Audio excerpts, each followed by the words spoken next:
birmadu.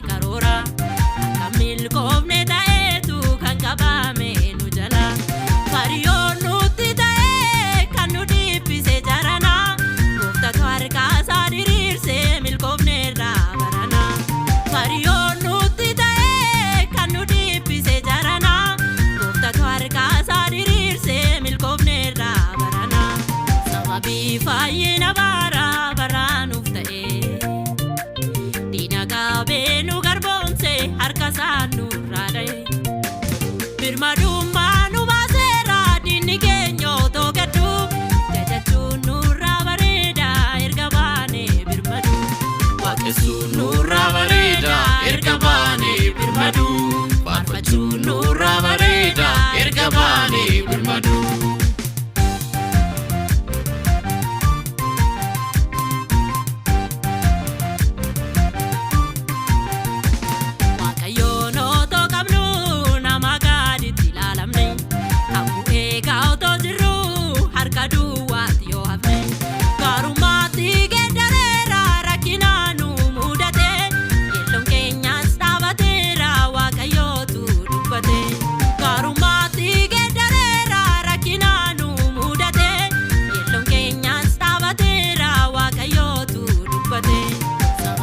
Fayyina bara baranuuf ta'e diina qabeenu garboomse harka isaanii nurraa dha'e birmadummaa nu baaseera diinni keenya otoo gaddu jajachuun nurraa bareeda erga baanee birmadu waaqessuun nurraa bareeda erga baanee birmadu faarfachuun nurraa bareeda erga baanee birmadu.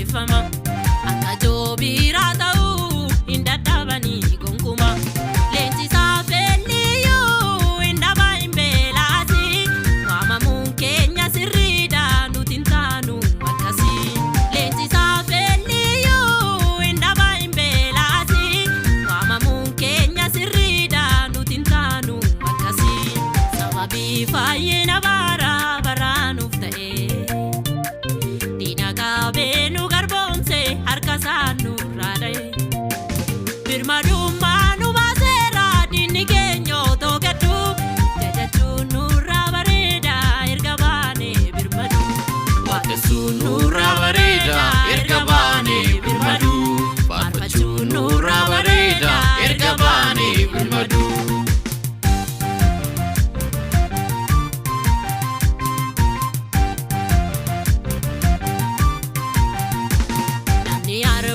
Ija sarraati nyaata, tasaa kan eeggatee moo ulfina sarraa.